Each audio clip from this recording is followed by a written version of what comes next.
Good evening to all of you faithful viewers of Equinoxe Television, 6 p.m. in Douala. It's time for the news. We thank you so much for joining us tonight. Our magistrates right away.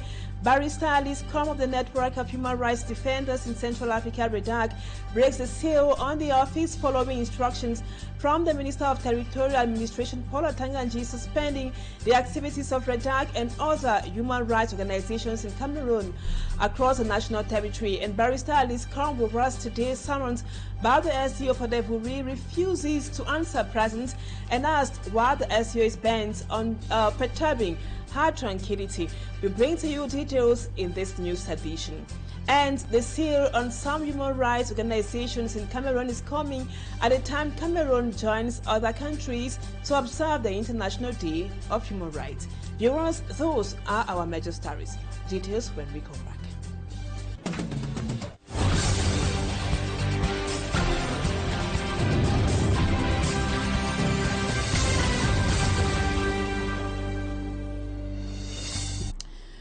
Welcome back, viewers. Thank you so much for the confidence. We begin with this human interest story from Yaoundé.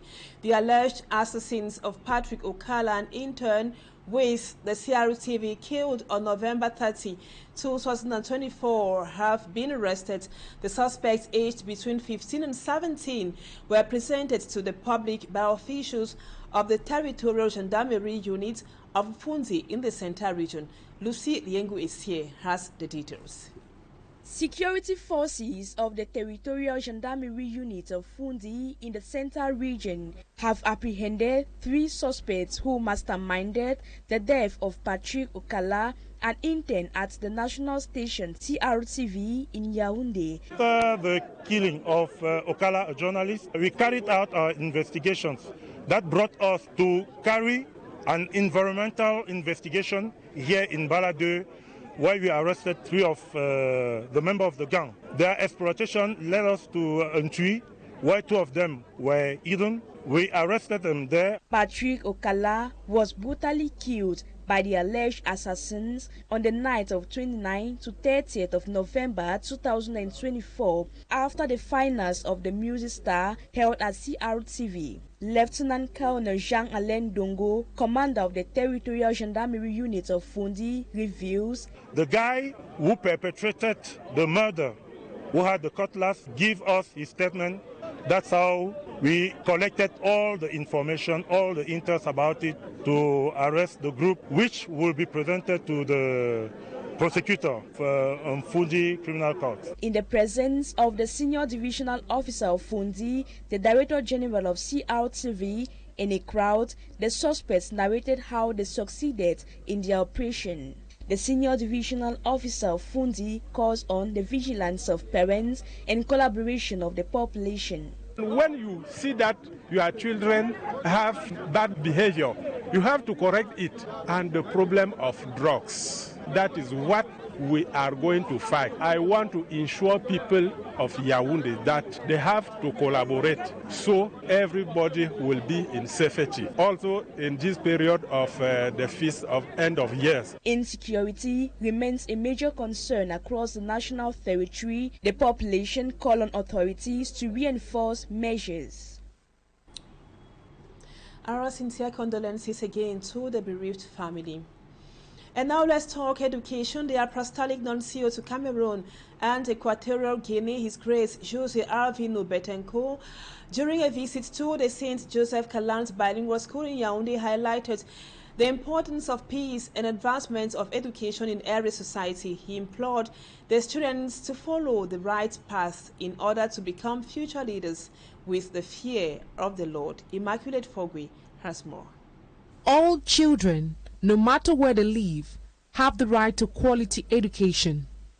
Education deprivation in Cameroon is driven by various factors such as economic barriers, sociocultural norms and practices, which discourages attendance, especially for girls. A situation which is preoccupying religious authorities like the Apostolic Nuncio to Cameroon and Equatorial Guinea. During his visit at the St. Joseph Calaxans Bilingual Academic Complex, he encouraged children to be torch-bearers of peace.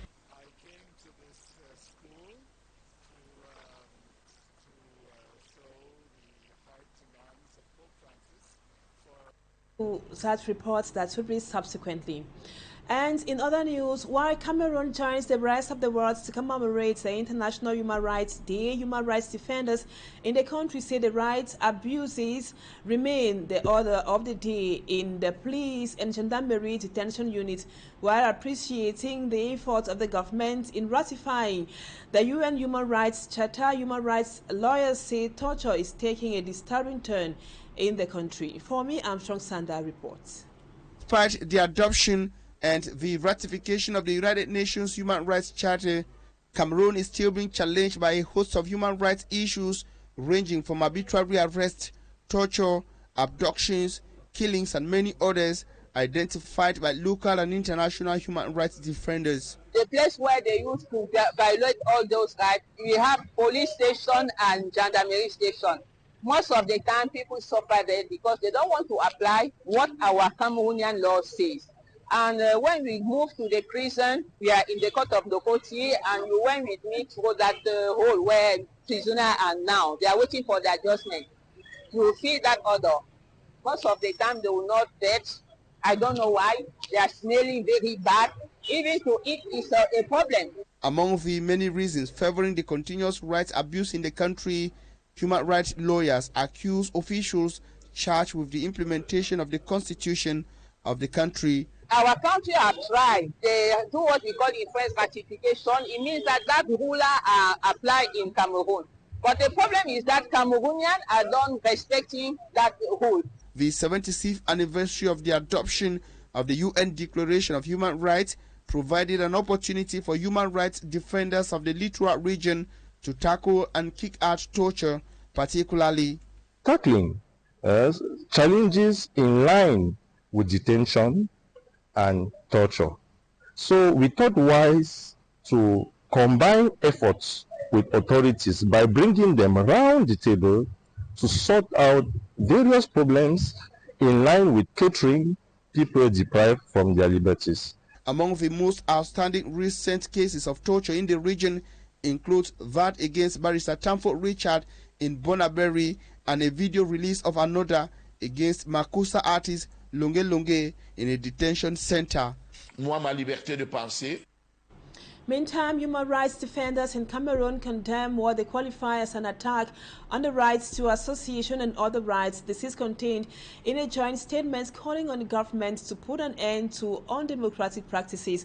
And it also comes at a time that Barrister Alice Com refuses to answer presence to the summons of the senior divisional officer for the Buri division after she took off the seal on the offices of Redac. Let's now have the details with Babila Jonathan.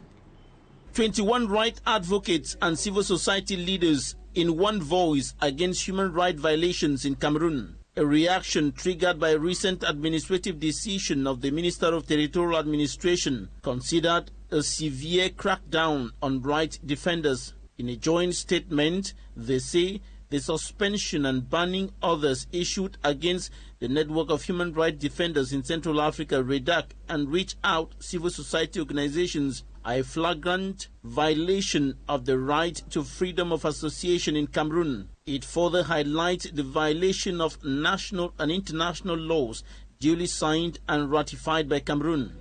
Cameroon is a state party to the International Covenant on Civil and Political Rights on the one hand, and the African Charter on Human and People's Rights and the African Charter on Democracy, Elections and Governance on the other hand, and also a signatory to the Universal Declaration of Human Rights.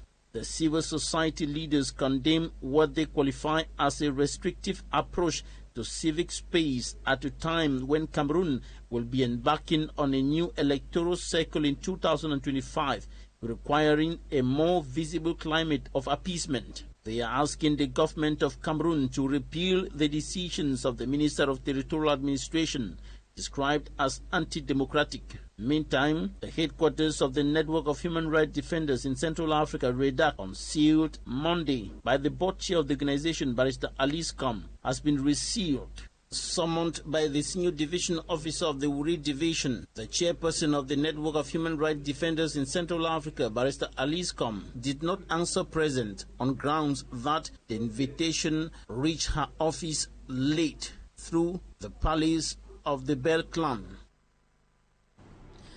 Now let's talk something else. The Christmas bells are already ringing in major towns, cities, and even villages across the national territory. Some days to Christmas, that is about 14 days to the birth of Christ. The selling of toys and other lucrative items such as Christmas trees, grills are very lucrative now at the Nous municipal market, where our reporters were earlier today. Some traders who exposed their goods complain of few customers as at now compared to previous years. Our reporter Cedric Chakuto met with some of them and compared these reports for the news. Few days before the celebration of Christmas, the selling of toys and other decoration items such as Christmas trees are very lucrative during the period preceding Christmas holidays. In the streets, shops and other large areas of Douala, like the Douala Municipal Douche Market, sellers are prepared, though customers are absent. There is no customer here in the market. There are more customers than sellers. Here is the good I have. Since the beginning of December, no one is buying. Everyone wants to sell. Who is to buy then? Honestly, this year, things are not moving compared to last year. I sell shoes, but customers enter here and move out, not even taking a pair of shoes. They say they don't have money. Paul, a young trader, says since the beginning of December, he has been running a small business, but he faces a lot of challenges with the municipal police. For some parents, buying items early gives them a large opportunity to have good and even have nice items. It is favorable for me to buy early because at least I can have a chance of having an item at a cheaper rate, though not easy, because coming maybe some days before the 25th, it will be too late for me and I will be rushing.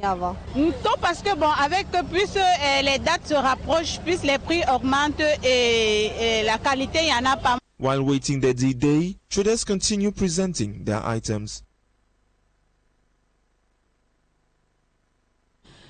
Meantime, uncertainty continues to loom over the fate of fuel prices and its repercussions on Cameroonians by the year 2025 amidst heightening fears that inflation will rise next year as a result of the over 90% announced fuel subsidy cut.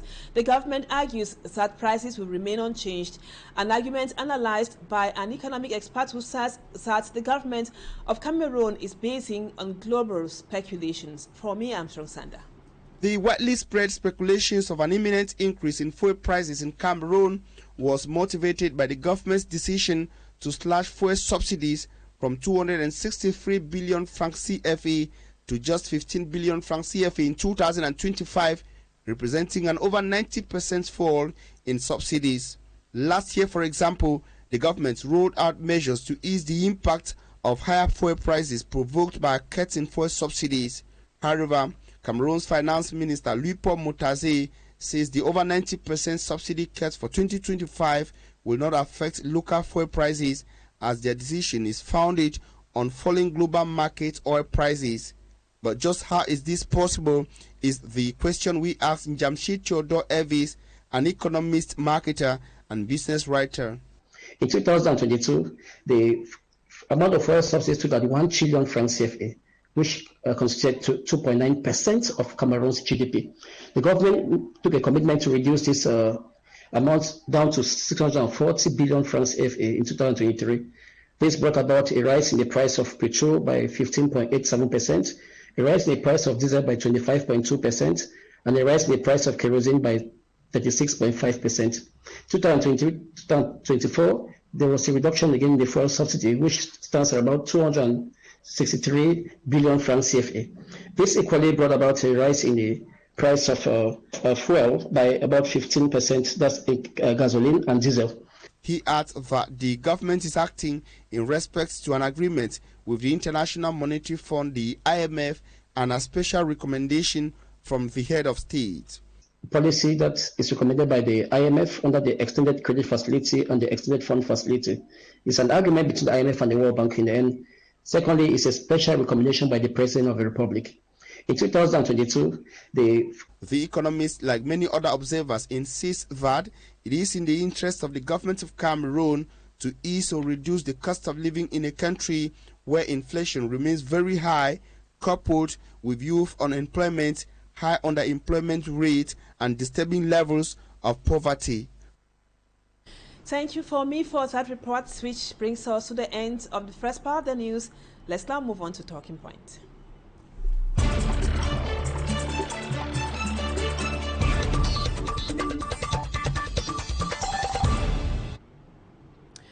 Welcome back, viewers. The Minister of Territorial Administration, Paul Atanganji, bans all activities of some NGOs, including REDAC, in Cameroon, with claims that these associations are illegal or illegally funded. As a civil society actor, we are receiving Professor Mark Anthony AKUHMBOM. Professor, thank you so much for accepting to be our guest on Talking Point tonight. Like I just mentioned a while ago, the Minister of Territorial Administration has banned the activities of REDAC, Reach Out, and other human rights organizations. Those are the voices of the voiceless masses in Cameroon. What's your opinion or what's your reaction to that ban? I actually want to say, in the times in which we live right now in Cameroon, we live in uncertain times. Why do I say so? It is practically becoming difficult to understand the nation in which we live in, because you get up one day in the morning, you hear this and that has been said or written about this or that. So we are in uncertain times. So to ask me as a civil society member to actually get to say something about this, I'll say if the laws are put in place to guide these organizations, to guide how organizations are funded, I think in most of our articles of association, when creating them, we put there how the money we receive funds. We are being funded through donations, we are being funded through subsidies and other things, and membership. So if the association might be doing business, that's a different thing. I don't know if the Ministry of Territorial Administration actually has proof of what they are saying in relation to the 3 different NGOs and associations that have been mentioned. So I think it is not my place to judge what the Minister of Territorial Administration have said, but I also want to say it is not a good sign. It's not a good sign in a nation where we want to work for progress. I was particularly touched when I saw that REDAC was actually involved.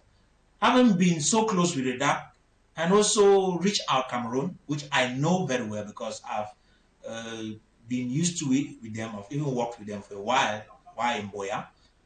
I'll tell you that I didn't reconcile the notion presented in the array of the minister, as well as what I have experienced within REDAC.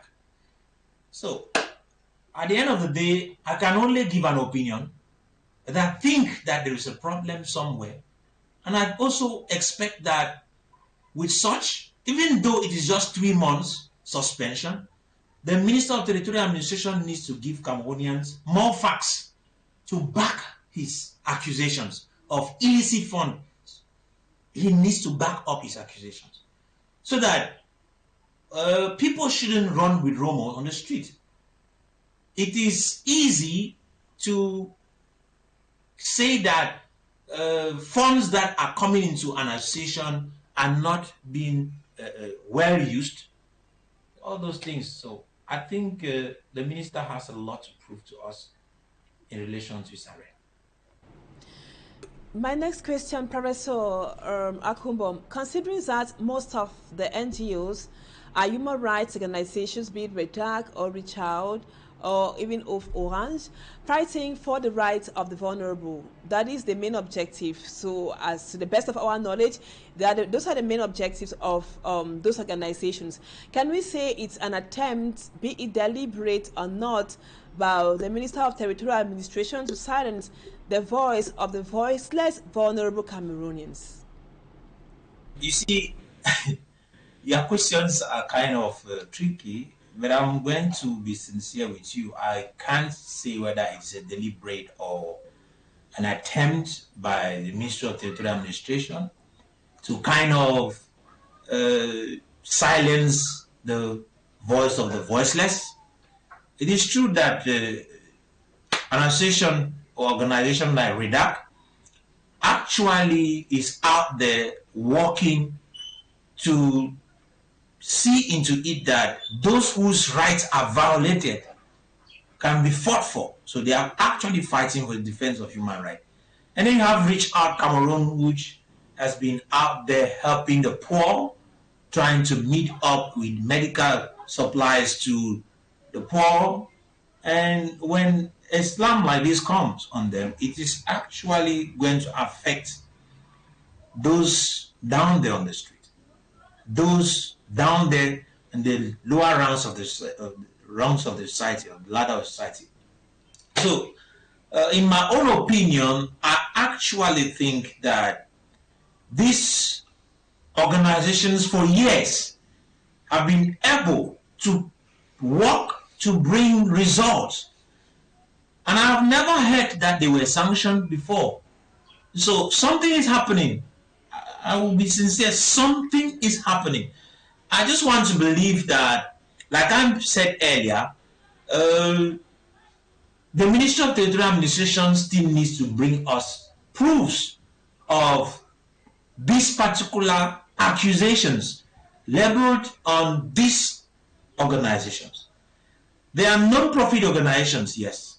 I don't think that in any way have they organized events and asked for people to pay. Secondly, I don't think that they have been able, I've not seen it. And when I say I don't think, it's because I've not seen it. I know these two, I know two of them, Reach Out and REDAC. The other one I know little about. So I can talk for them, but not like their spokesperson. The one I can only say here is, I still believe that we need more facts about this issue before one can dare dive into this to talk about. You see, I don't want to take the position of the advocate of the devil. I will not do that. So I want to stay on a particular path. We need more facts about this issue.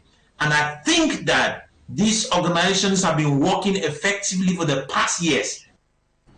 Now, Prof, we notice that there is already some little tension between one of the members or leaders of REDAC, Barrister Alice Com, and public administrators. Yesterday, Barrister Alice Com took up the seal from REDAC head office here in the economic capital Douala, and today she refused to answer present to the senior divisional officers' summons. Because she gave reasons that she doesn't know why the SCO is bent on disturbing her tranquility. Now, looking at the timing of the ban, just months to elections in the country, can this also have a political connotation? If yes, what can that be, Prof? You see, I just want to say that in relation to this question, there is this tendency for us to want to link this particular outing of the Minister of Territorial Administration with the fact that we are gradually entering into an election year, and the elections will be in 2025. I think if we have to follow the order of things, that should be around October, November, October. So, I don't want to think that this is politically related, even though at the same time I will tell you everything in Cameroon is political. And if you look at it critically, politics always want to pull everything into its grip. So I don't want to also think that the minister will stand up to make such accusations for political gains. So let's not kind of rush into defining what is happening. let's take our time to study the situation and get more facts about what is on the ground, so that we can best be able to talk on this situation for the purpose of good. You see, I am one of those Cameroonians who believe that if we have to create impact, let our impact be positive. Let people not know us for the wrong things we do. They should know us for the good things and the right things we do. So, I am not the Minister of Territorial Administration. I am not in his mind. I don't know exactly what he's thinking. I don't know why he took that decision. I don't know why he wrote that and sent out those arrests. He has his reasons. So I want to be a judge of that reason, but only when there are facts on the ground. And I want to declare whether it is non-political or politically connoted only when there are facts on the ground. So but as of now, I will take that position of saying that I don't know.